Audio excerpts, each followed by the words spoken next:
Hello everyone, this is really out of the blue, but I've decided to start doing film reviews, just reviews of films I see. It doesn't have to be recent, it's just kind of a first impressions video as soon as I see a movie that I think I want to talk about.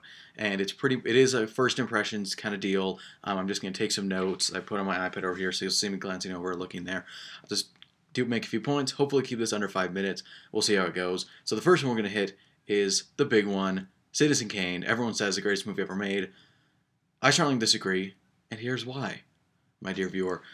We can't deny cinematography is amazing. It did change a lot. I mean, if you look at it, you see a few styles here and there, but and it is impressive. I really enjoyed looking at this film. All the deep focus shots are impressive, but I would argue that it's a bit too.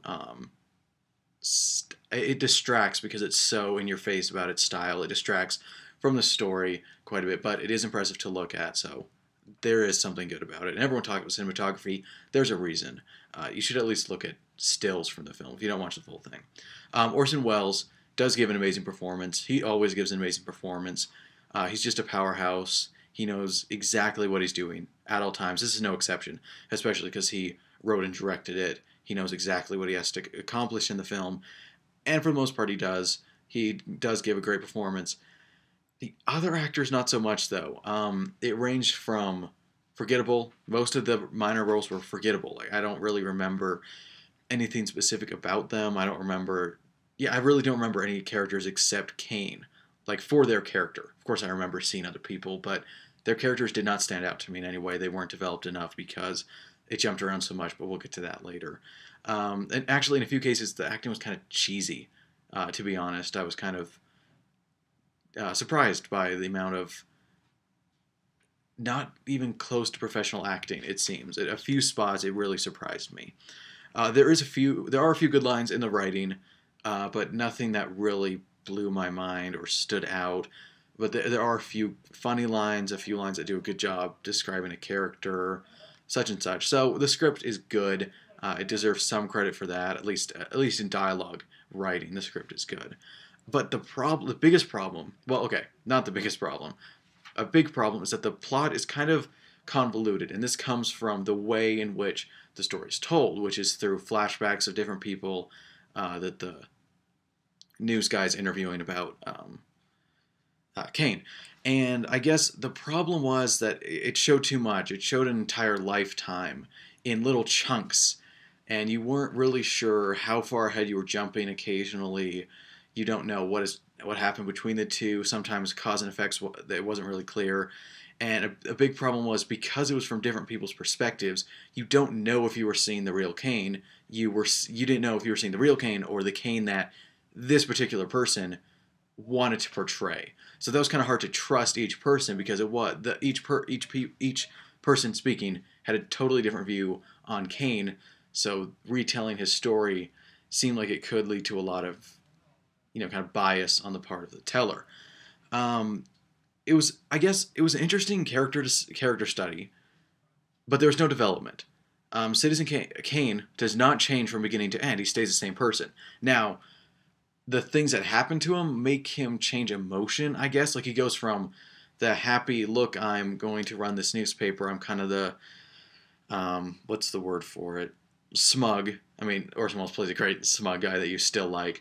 And then at the end, he's depressed, broken, his empire's crumbling. But it never changes who he is. Nothing about him changes. He still wants people to love him all the time. That's his big deal. He needs people to love him. He still wishes he had a good childhood. He never gets over that or comes to grips with that or it's ever discussed. It's just Rosebud at the end to show that he liked his childhood.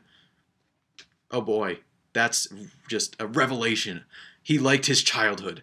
And I guess I would say that this subject is much better suited for a short film because a short film, it's good to do a character, like a short film, a character study is great because you have a little bit of time, you study it, you interview, someone interviews people, you get different angles on them. That'd be really good. But 2 hours, we want a little more. We want character development. We want to see Kane change because of all these things that happen to him.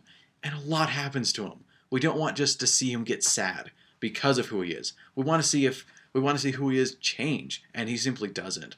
And I think that's kind of a weak plot.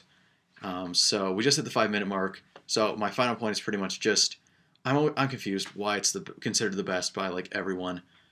A recent list, I can't remember which one, named Vertigo the best movie of all time this year on their list, and people were flipping out, and that flipping out it wasn't Citizen Kane, and I'm confused why it's such a loved movie. I mean, it's not a bad movie, but it's certainly not the best, not even close. It was revolutionary to cinematography. It should be appreciated for that, and I guess watched for that if you are a film student or interested in film like I am. So I don't regret I watched it, but that doesn't mean I like how it tells the story it tells, and stuff like that. So yeah, just again, cinematography great, but it fell short considerably in most other major aspects. So I was kind of disappointed in it because I hadn't seen it in a while, and I do think it's overrated. My final rating, I've decided to do this grading scale because it seemed easiest. I would give it a C plus. That seems kind of low, but that honestly is what I think because I don't think it accomplishes as much as it should, or it was kind of made out to by saying it's the best film ever. Because there's more to film than cinematography, and I think that needs to be recognized. So yeah, I guess C plus, good film, but not the best ever. So I will talk to you later.